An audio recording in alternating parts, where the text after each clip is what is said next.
약속하신 때가 가까우매라는 제목의 말씀을 함께 나누겠습니다. 결론은 이것입니다. 우리 인생은 우연 속에 놓여져 있지 않고 하나님의 약속과 그 약속을 이루시는 하나님의 능력 안에 우리의 인생이 놓여져 있다입니다. 여러분 이것을 기억하고 오늘 본문을 함께 묵상해 가면 좋겠습니다. 오늘 본문은 아브라함과 요셉을 지나서 모세에 관한 이야기를 소개하고 있습니다. 모세에 관한 이야기를 살피기 전에 우리가 먼저 기억해야 할 것이 있습니다. 성경에 의미 없이 기록된 말씀은 하나도 없다는 것입니다. 아무리 무심코 기록된 말씀처럼 보여도 아무리 우연의 연속처럼 보이는 말씀이라 해도 그 말씀을 주의하여 살피면 우린 그 속에 담겨있는 하나님의 일하심과 그분의 놀라우신 계획을 발견하게 된다는 것입니다. 오늘은 짧은 본문이지만 모세라고 하는 한 인생의 출생과 그가 어떻게 성장을 하는지 자세하게 구체적으로 기록을 해놓고 있습니다. 이러한 이 모세의 출생과 그 성장이라고 하는 이 과정들이 무심코 읽혀질 수 있고 또 어떻게 이렇게 우연 속에 모세가 성장하게 됐을까라는 생각으로 읽혀질 수 있지만 그렇지 않다. 하나님의 철저하신 약속과 그 약속을 이루어 가시는 그 일하심이 이 속에 담겨 있다. 여러분 이것을 우리가 함께 확인하는 거예요. 왜냐하면 우리를 그렇게 하나님 인도에 가시니까 이것을 이 아침 우리가 함께 확인해 보겠습니다. 먼저 무심코 기록되지 않았다는 것입니다. 우연 속에 성경은 기록되지 않았다는 거예요. 그 말씀한 곳으로 읽고 확인해 볼게요. 에스더 6장 1절에서 4절의 말씀입니다. 한 절씩 봅니다. 그날 밤에 왕이 잠이 오지 아니하므로 명령하여 역대 일기를 가져다가 자기 앞에서 읽히더니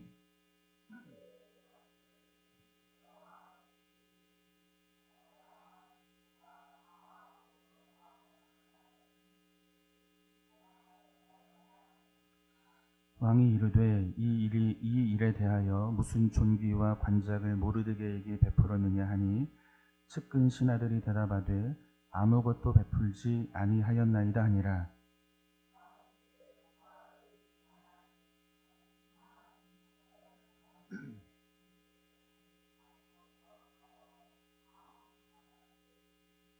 아멘.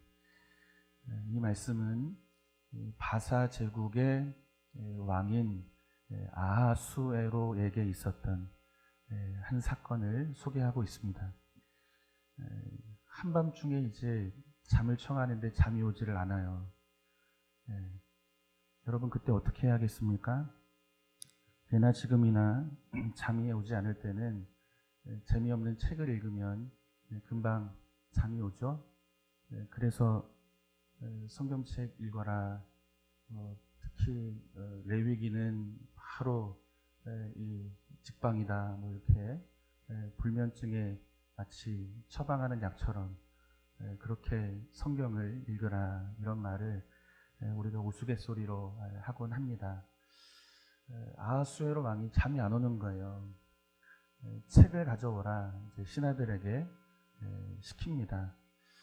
재미없고 지루한 책을 부탁하는 거예요. 그래서 역대일기, 그러니까 왕의 행적을 기록한 역대일기를 가져오라 이렇게 명령을 합니다.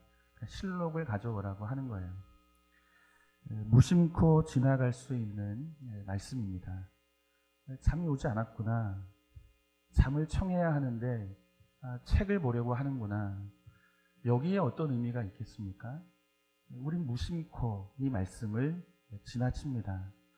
그런데 이어지는 말씀을 보면 결코 그냥 지나칠 수 없는 말씀인 것을 확인하게 됩니다. 잠을 청하기 위해 책을 찾아 펼쳤는데 잠에서 확 깨게 되는 거예요. 하필이면 펼쳐 읽은 곳에 자신도 모르는 자신에 관한 이야기가 기록된 것을 아하수에로가 확인하게 되는 거죠. 에스더 2장의 말씀을 보면 아하수에로 왕에게 앙심을 품었던 두 신하를 기록합니다. 이 두 신하가 아하수에로 왕을 암살할 계획을 세워요. 근데 누가 알아요? 모르드게가 압니다. 왕후였던 에스더에게 알리고 왕은 그 일로 인해서 자기의 생명을 지키게 됩니다. 아하수에로 왕은 지난 시간 자신을 죽이려 했던 자들이 있었다는 것은 알고 있었던 거예요. 그런데 무엇은 모릅니까? 그 죽음의 자리에서 자기 생명을 지켜준 자가 모르드게였다는 것을 몰랐던 거죠. 그런데 책을 펼치니 그곳에 이전의 사건이 기록되어 있는데 모르드게가 아주 중요한 일을 했던 것을 깨닫게 되는 거예요. 잠을 청하기 위해 책을 찾았는데 잠에서 확 깨는 것입니다. 신하들에게 묻죠.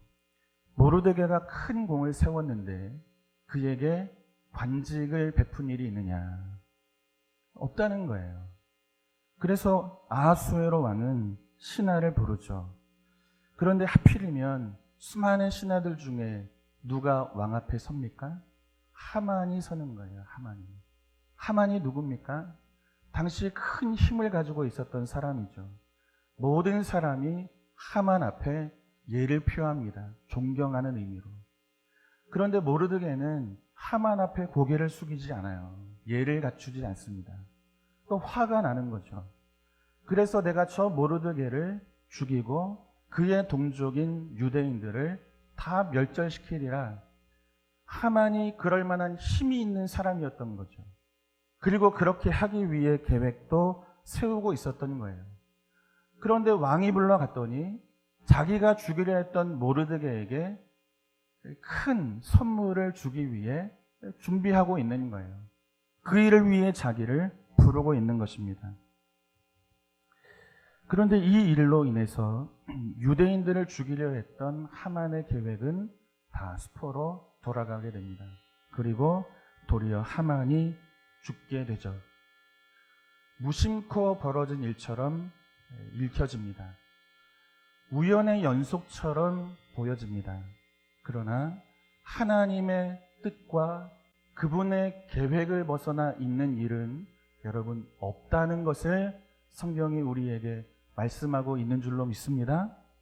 우리 인생을 어떻게 설명하라는 말씀이에요? 우연으로 설명하지 말라는 거예요.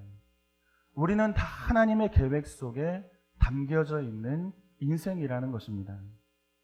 왕이 밤중에 잠을 이루지 못한 것도 하나님의 계획 속에 있는 거예요. 하만으로부터 유대인들을 구원하시고자 하는 그분의 크신 계획 속에 아하수에로 왕에게 잠을 주지 않으시는 거죠. 수많은 책들이 있잖아요. 그런데 왜 하필이면 왕의 역대 일기를 가져오라 합니까? 우리는 우연으로 설명하죠. 그러나 성경은 우연으로 설명하지 않는 거예요. 펼쳐보니 그 안에 무엇이 있습니까? 자기 생명을 구해주었던 모르드게와 관련된 이야기가 담겨 있는 거예요. 그리고 이 일을 통해서 하나님은 당신의 백성 유다를 구원해 가시는 것입니다. 모두가 하나님의 계획 가운데 있었다는 것을 성경은 말씀하고 있는 거예요. 그러니 더 이상 하나님 앞에 우리 인생을 우연으로 설명하지 말라는 것입니다. 그분의 계획 속에 우리의 인생이 있고 우리의 가정이 있고 우리의 사랑하는 자녀들이 다 담겨 있다는 거예요. 여러분, 이 믿음으로 우리의 인생을 보고 설명할 줄 아는 그런 믿음의 사람 되기를 주님의 이름으로 축원합니다. 스데반은 이걸 가르치고 있는 거예요. 이걸 가르치고 있는 거예요. 하나님은 계획하시고 그분은 약속하시고 계획하시고 약속하신 일을 반드시 이루어 가시는 분이라 이것을 가르치고 있는 거예요. 다시 본문으로 돌아가면 우리는 출애굽 사건 속에 보여지는 마치 우연처럼 마치 큰 뜻이 없는 것처럼 그렇게 보여지는 말씀 속에 담겨 있는 하나님의 일하심을 우리는 바라보게 됩니다. 다시 본문을 읽어볼게요. 이 생각을 가지고 보는 거예요. 17절에서 22절까지 한 절씩 있습니다. 하나님이 아브라함에게 약속하신 때가 가까우매 이스라엘 백성이 애굽에서 번성하여 많아졌더니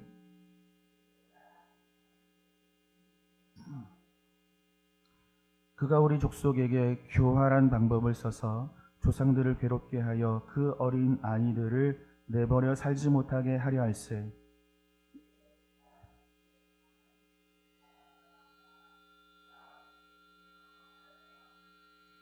버려진 후에 바로의 딸이 그를 데려다가 자기 아들로 기르매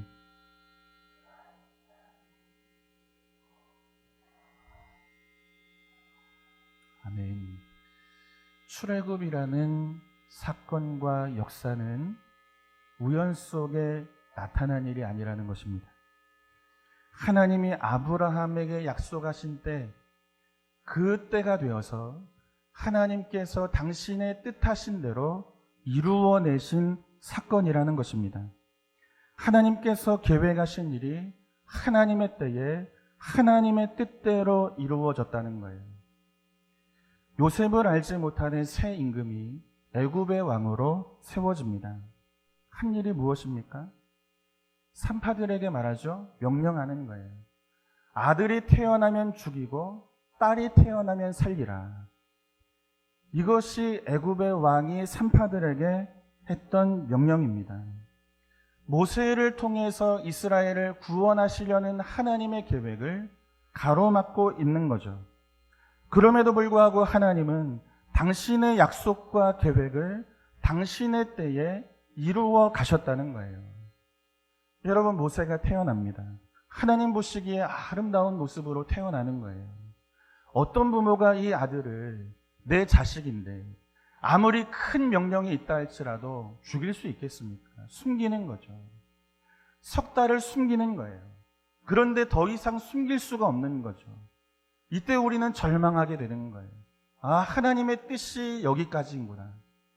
더 이상 하나님께서 이루고자 하시는 구원의 역사는 이루어질 수가 없겠구나. 나일강의 아들을 띄워 보내는 거예요. 이제 모든 것이 다 끝났다는 거죠. 그런데 마침 바로의 딸이 목욕하기 위해 나일강을 찾는 거예요. 떠내려가는 바구니 안에서 한 아이를 발견하는데 히브리 사람의 아이인 것을 알죠. 그런데 죽이지를 않아요. 살리는 거예요. 출애굽기 2장 6절의 말씀을 보면 바로 왕의 딸의 마음이 그 아이를 보고 불쌍히 여겼다, 이렇게 말씀하고 있는 거예요. 사랑하는 성도 여러분, 모든 일이 우연처럼 보여집니다. 더 이상 숨길 수 없어 떠나보냈는데 어찌 그때의 바로의 왕의 딸이 목욕하러 나일강에 왔고 그 상자 안에 있는 모세를 건졌을까? 우리는 우연처럼 생각을 하죠. 그러나 그렇지 않다는 거예요. 출애굽기 2장의 말씀을 보면 히브리 산파들이 남자 아이들을 살렸다고 말씀하고 있습니다. 남자 아이, 모세 한 사람을 살린 것이 아니고 수많은 남자 아이들을 살렸다고 말씀하고 있는 거예요. 나일강으로 떠나는 아이들은 모세 하나가 아니고 수많은 남자아이들이 나일강에 떠내려가고 있는 것입니다. 그런데 그 많은 아이들 중에 모세가 건짐을 받았다는 것입니다. 그리고 모세는 히브리 사람을 멸절시키려는 바로의 왕궁에서 안전하게, 그리고 왕자의 교육을 받으며 성장하게 되었다고 말씀하고 있는 거죠. 여러분, 하나님의 일하심 속에 역사를 보고 우리 인생을 보는 눈이 열려지기를 주님의 이름으로 축원합니다. 그렇지 않으면 우린 절망할 수밖에 없는 거예요. 우리 인생이 이와 같을 때가 있잖아요. 큰 권세 앞에 아무런 힘도 낼 수 없는, 남자아이는 다 죽이고 여자아이는 살리라는 그 큰 권세 앞에 내 힘으로 할 수 있는 것은 고작 3개월 숨기는 게 전부잖아요. 대적할 힘이 없는 것이 우리의 인생이잖아요. 아이를 나일강에 떠내보내며 절망하고 좌절하고 이제 끝이구나, 그렇게 우리의 인생을 우리 스스로 바라볼 때가 너무나 많다는 거죠. 그런데 하나님은 우리의 인생을 그렇게 두지 않으신다고. 약속하신 것, 말씀하신 대로 그렇게 저와 여러분의 인생을 인도하시는 분이 우리 하나님인 거예요. 아브라함과 약속한 때가 가까운지라 그 때가 되어 그 약속을 기억하시고 하나님은 이스라엘을 구원하시기 위해 아주 세밀하게 그리고 아주 확실하게 그렇게 당신의 백성들을 구원해 가시는 거예요. 이제 포기하고 아들을 나의 강에 띄웁니다. 나는 포기합니다, 내 인생을. 그러나 하나님은 포기하지 않으십니다. 약속하셨기 때문에.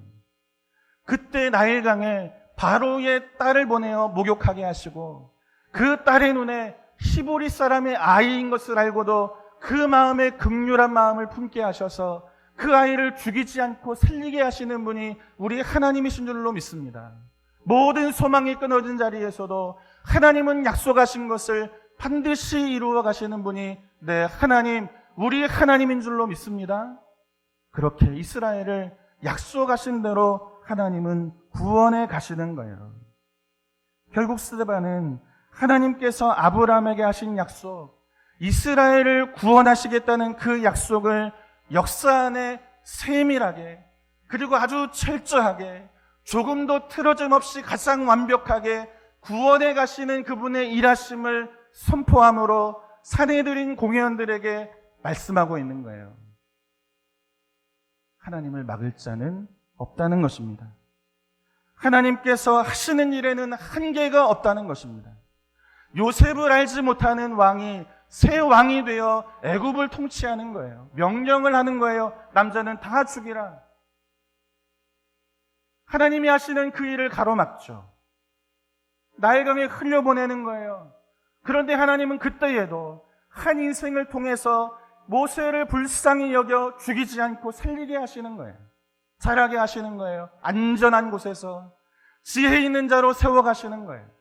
그리고 그 인생을 통해 이스라엘을 구원해 가시는 하나님의 일하심은 한치의 오차도 없다는 것을 선포함으로 사내들인 공회원들에게 말씀하고 있는 거예요.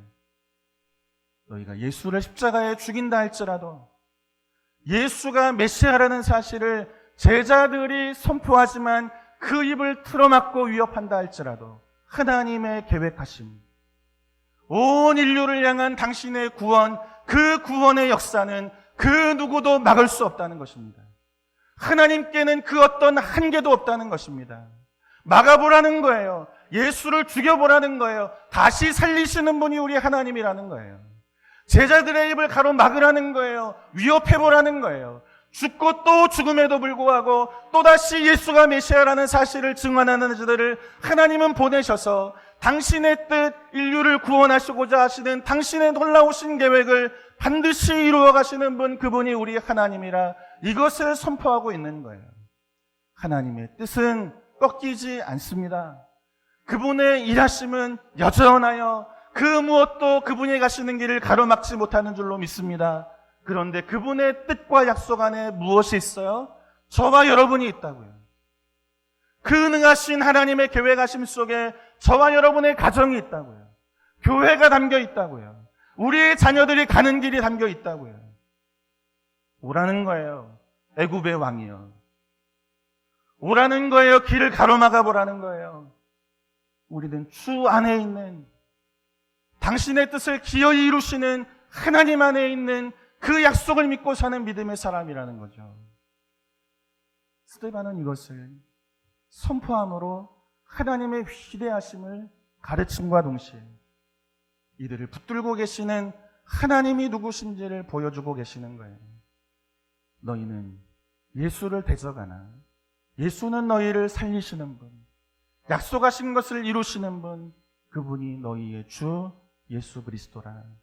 이것을 말씀하고 있는 것입니다. 우린 여기에서 중요한 신앙의 교훈을 발견하게 되는 거예요. 우리의 인생이 그분의 뜻과 약속 안에 담겨 있다. 여러분, 우리의 인생이 그분 안에 있는 줄로 믿습니다. 약속하신 것 반드시 이루시는 분, 그분 안에 우리 가정이, 우리 자녀들이 다 담겨 있는 줄로 믿습니다. 이 믿음 가지고 살라고 이 말씀은 우리에게 가르치고 있는 거예요. 그리고 이 믿음 안에 우리가 살아갈 때 성도는 담대하게 됩니다. 담대하게 살아갈 수 있습니다. 그래서 바울이 하는 말이 이 말이에요. 우리 고린도후서 4장 8절과 9절의 말씀을 같이 한번 읽겠습니다. 시작. 우리가 사방으로 우겨쌈을 당하여도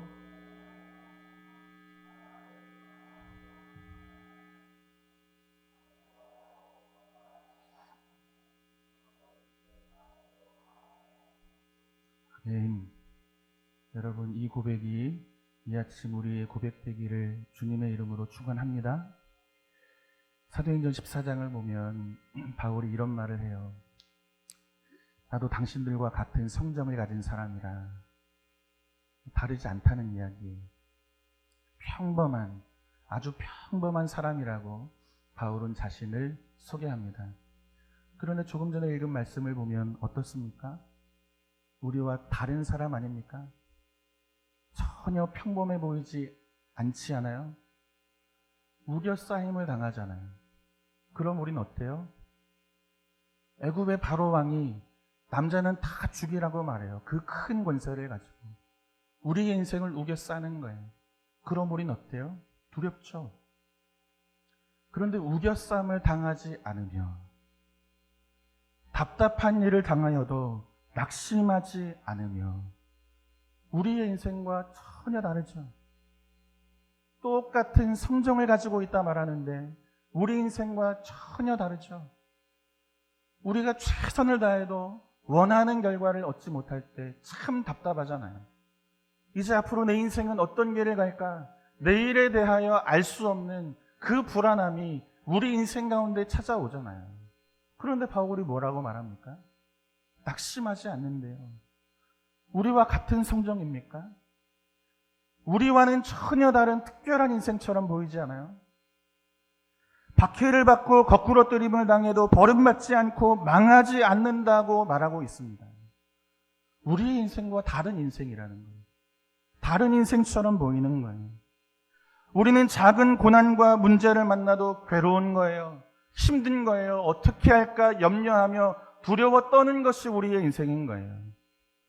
그런데 어떻게 바울은 이토록 같은 성정을 가졌음에도 불구하고 담대할 수 있는가? 그는 아는 것이 있기 때문에 그래요. 그 안에는 믿음이 있기 때문에 그래요. 하나님 안에서 자신의 인생이 무엇인지를 아는 믿음이 바울에게 있기에 바울은 그 믿음으로 오늘 우리와 같은 성정을 가졌음에도 불구하고 다른 인생의 길을 걸어가는 삶을 보여주고 있는 거예요. 사랑하는 성도 여러분, 우리도 아는 자 되기를 바랍니다. 하나님을 믿는 믿음 안에도 굳건하게 서는 자 되어지기를 원합니다.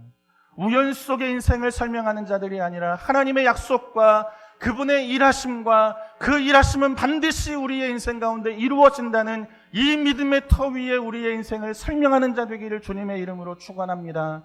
그러면 담대하게 우리도 살아갈 수 있는 거예요. 그렇다면 바울이 무엇을 알고 그가 무엇을 믿으며 살았는가? 사도행전 27장 18절에서 25절입니다. 조금 길지만 함께 보겠습니다. 바울이 무엇을 붙드는지, 그런데 바울 아닌 다른 사람들은 무엇을 붙들고 있는지, 우린 무엇을 붙들고 있는지, 바울은 어떤 것을 붙들고 있는지 이걸 보는 거예요. 한 절씩 있습니다. 우리가 풍랑으로 심히 애쓰다가 이튿날 사공들이 찜을 바다에 풀어버리고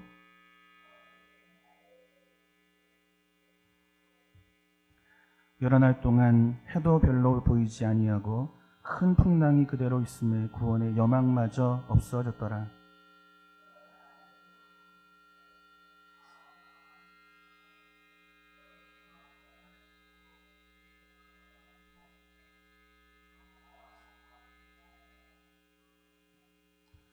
내가 너희를 권하노니 이제는 안심하라. 너희 중에 아무도 생명에는 아무런 손상이 없겠고 오직 배뿐이리라.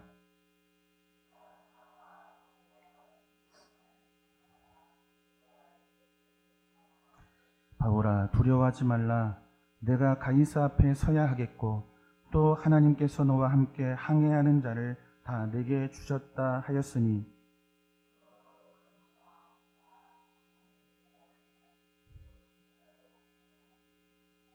아멘. 이 믿음이 이 아침 우리의 믿음 되기를 바랍니다. 지금 바울이 죄인의 몸이 되어 로마로 압송을 당하고 있습니다. 배를 타고 수일이 지났어요. 유라굴로라고 하는 큰 광풍을 만나게 됩니다. 얼마나 큰 광풍인지 배 안에 있는 사람들은 구원의 모든 여망이 사라졌다고 말합니다. 그런데 그때 바울이 무엇을 말합니까? 안심하라는 거예요. 안심하라. 유디메오라는 헬라어입니다. 담대하라는 뜻이에요. 그리고 한 단계 더 뛰어넘어 기뻐하라라는 뜻입니다. 지금 배 안에 있는 사람들은 무엇을 보고 붙잡습니까? 눈 앞에 보이는 광풍을 보고 그 인생을 설명하는 자들입니다. 이제 끝났다는 거죠. 구원의 모든 여망이 사라졌다는 거예요. 짐을 다 버렸는데도 안 되는 거예요. 이제는 그 배를 조종할 수 있는 기구도 다 바다 밖으로 던졌는데 더 이상 할 수 있는 일이 없는데 광풍이 멈추지를 않는 거예요. 이제 끝났다는 거죠. 광풍 앞에 모든 것을 내려놓고 죽을 순간만을 기다리고 있는 거예요. 이들은 눈앞에 보이는 것으로 자기 인생을 설명하는 거죠. 이제의 끝이라는 거예요. 그런데 바울은 무엇을 붙잡습니까? 안심하라, 안심하라.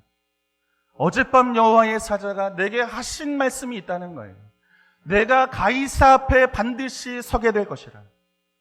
로마의 황제 앞에 하나님은 바울을 세울 것이라고 말씀하고 계시는 거예요. 그날이 오기까지 하나님은 누구의 인생을 지키십니까? 바울의 인생을 지키신다는 거예요. 큰 광풍이 와도 하나님 내게 하신 말씀이 있다는 거예요. 인생에 큰 어려움이 와도 그것이 내 인생을 삼키지 못하면 하나님이 내게 하신 약속, 그 약속의 말씀이 있다는 거예요. 바울은 이것을 붙들고 사는 거죠. 광풍 앞에서 눈앞에 보이는 현실을 붙들고 살아가는 자들은 구원의 여망을 다 잃은 채 소망 없는 자로 꺾이며 살아갑니다. 그러나 그때에도 하나님이 하신 약속은 반드시 이루어질 것이라, 나를 가이사 앞에 세우시겠다고 하신 그 말씀, 그 약속은 반드시 이루어진다. 그 믿음을 가지고 광풍을 바라보니 담대한 거죠. 안심하라, 유디메오, 너희는 주 안에서 안심하라, 기뻐하라, 담대하라. 하나님이 결코 배는 상한다 할지라도 나와 너희의 인생은 반드시 하나님이 건져내신다. 이 담대함이 바울에게 있는 것입니다. 평범한 사람입니다. 우리와 같은 성정을 가진 사람입니다. 그런데 바울은 우리와 다르게 삽니다. 인생을 바라보는, 인생을 해석하는 기준이 다르기 때문에 그렇습니다. 하나님이 우리의 인생을 붙들고 계십니다. 그분이 약속하신 것을 오늘도 반드시 이루어 가십니다.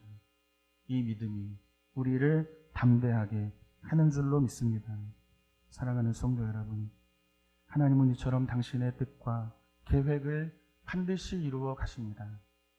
요셉을 알지 못하는 교활한 애굽의 왕도 모세를 통해서 이스라엘을 구원하시는 하나님의 뜻과 의지를 꺾지 못한 것처럼, 그렇게 저와 여러분의 인생과 우리 영혼에 대한 구원은 그 무엇도 빼앗아갈 수 없는 줄로 믿습니다.